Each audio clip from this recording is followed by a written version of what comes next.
Buen día, bienvenidos, ¿cómo están? Mi nombre es Saúl López Santizo. Voy a presentarles un estudio basado en el libro de Mateo, capítulo 17, del versículo 24 al 27. Le preguntan al Señor Jesús, que estaba con el apóstol Pedro: ¿paga tu maestro los impuestos?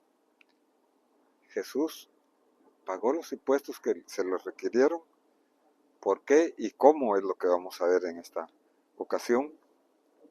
Capernaum era la ciudad de Pedro, donde Pedro tenía su casa, y también donde el Señor Jesús estuvo mucho de su ministerio. Cuando ellos llegaron ahí, los cobradores de impuestos se le acercaron a Pedro para hacerle la pregunta: ¿paga tu maestro o tu rabí las 2 dracmas? Dice Mateo 17:24. Cuando llegaron a Capernaum se acercaron a Pedro los que cobraban el impuesto de 2 dracmas y dijeron: ¿no paga vuestro maestro las 2 dracmas? Según el libro de Éxodo 30 del 11 al 15, el Señor había establecido un impuesto para todos los varones mayores de 20 años, un impuesto anual que consistía en 2 dracmas, o sea, medio ciclo, para el mantenimiento del santuario del templo. Esto equivalía a 2 días del trabajo. Pero vamos a ver de aquí que el Señor Jesús es Señor del santuario, y aún Él estando bajo la ley, Él estaba exento por ser Señor del santuario. Pero vamos a ver lo que nos dice el siguiente versículo, Mateo 17:25. Pedro le contestó a los recaudadores de impuestos: sí. Y cuando él llegó a casa, Jesús se le anticipó diciendo: ¿qué te parece, Simón? ¿De quién cobran tributos o impuestos los reyes de la tierra? ¿De sus hijos o de los extraños? Y cuando respondió: de los extraños, Jesús le dijo: entonces los hijos están exentos. Estos hombres, los recaudadores de impuestos, se habían acercado a Pedro posiblemente para buscar alguna forma de acusar al Señor, pero Jesús, como Señor, como Hijo de Dios, realmente estaba exento de pagar cualquier impuesto para mantenimiento del templo, del santuario, pero aún así el Señor lo pagó. Dice el siguiente versículo: sin embargo, dice el Señor Jesús, para que no los escandalicemos, ve al mar. Recordemos que Capernaum estaba en la orilla del mar de Galilea, algo parecido a donde lo que tengo aquí atrás. Ve al mar, echa el anzuelo y toma el primer pez que salga, y cuando le abras la boca hallaréis una moneda, tómala, dásela por ti y por mí.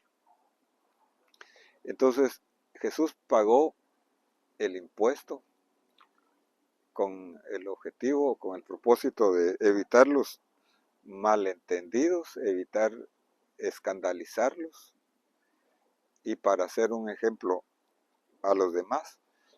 Jesús siempre estaba viendo los intereses de los demás, no los suyos propios. El apóstol Pablo en Romanos 14, del 7 en adelante, dice: ninguno de nosotros vive para sí mismo, y ninguno muere para sí mismo. Por consiguiente, ya no nos juzguemos los unos a los otros, sino que más bien decidamos esto: no poner obstáculo o piedra de tropiezo al hermano. era entonces lo que el Señor Jesús estaba haciendo aquí.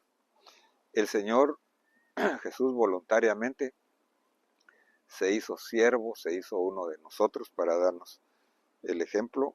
Dice Filipenses 2, del 7 en adelante, Él, hablando de Jesús, se despojó a sí mismo, siendo Dios, se despojó a sí mismo y tomó forma de siervo, haciéndose semejante a los hombres y hallándose en forma de hombre, se humilló a sí mismo, haciéndose obediente, aquí hasta el fin.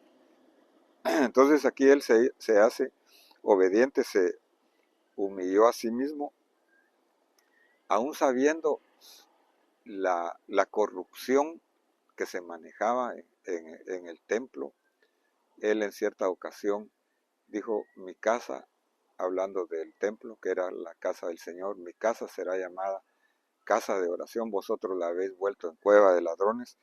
Pero aún así el Señor se humilló, el Señor estando en su propia casa, según nos dice también el libro de los Hebreos 3, dice Cristo como hijo sobre su casa.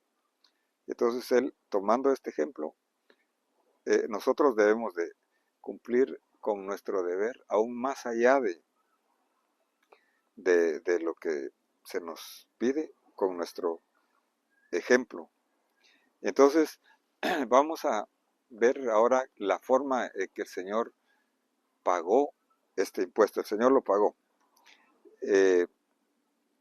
Jesús comprobó entonces su divinidad con la forma milagrosa en la cual Él le dice a Pedro que iba a proveer las 2 dracmas. Estas 2 dracmas era lo equivalente a 2 días de trabajo. Realmente no era mucho, pero Él comprobó que tiene dominio sobre la naturaleza y que es omnisciente, omnipotente, las características de Dios. El Señor nos puede proveer a nosotros en cualquier necesidad, ya sea grande o pequeña. El Señor no hizo aparecer el dinero ahí, sino que le dice a Pedro, ve, toma tu anzuelo. No le dice toma tu red, sino toma tu anzuelo. Recordemos que el anzuelo es un instrumento donde se tiene que esperar un tiempo para que el pescado pique el anzuelo. Se tiene que esperar. Y el Señor entonces se valió de la profesión del apóstol Pedro para hacer una provisión milagrosa. El Señor entonces puede proveer cualquier necesidad que nosotros tengamos con lo que nosotros tenemos.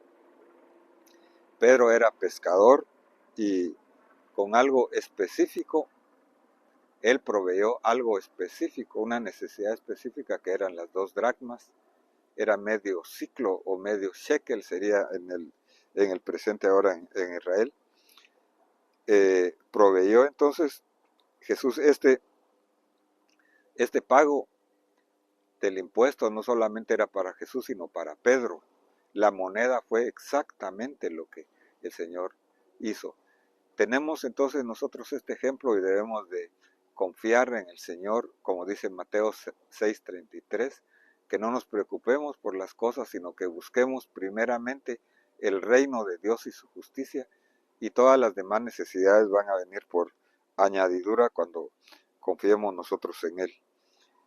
Este pago que el Señor hizo, no estando Él obligado a hacerlo, sino que lo hizo voluntariamente, no solamente por Él, sino por Pedro, es un adelanto del pago que el Señor hizo en la redención, o sea, en la compra de nosotros por un precio que es su sangre, cuando Él nos salvó y Él nos redimió, nos libertó del pecado para su Padre.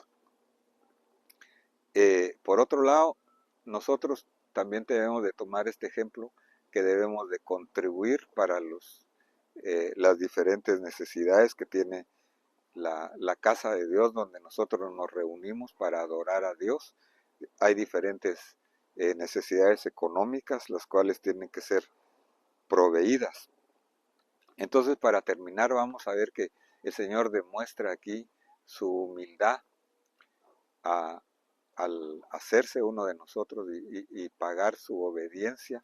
Demuestra también su poder como hijo de Dios para proveer la, la necesidad, que en ese caso era pequeña, pero el Señor está dispuesto y el Señor nos da ejemplo también de buscar el interés de los demás y no solamente los de los suyos propios. Que Dios te bendiga en este momento. Espero que esta reflexión sea de bendición para que el Señor te provea según lo que tú necesitas en este momento. Te invito a escuchar otra vez esta enseñanza, a escuchar las anteriores, a seguirnos y te invito a si necesitas suscribirte a hacerlo, haciéndole un clic a la campanita para recibir notificaciones. Amén.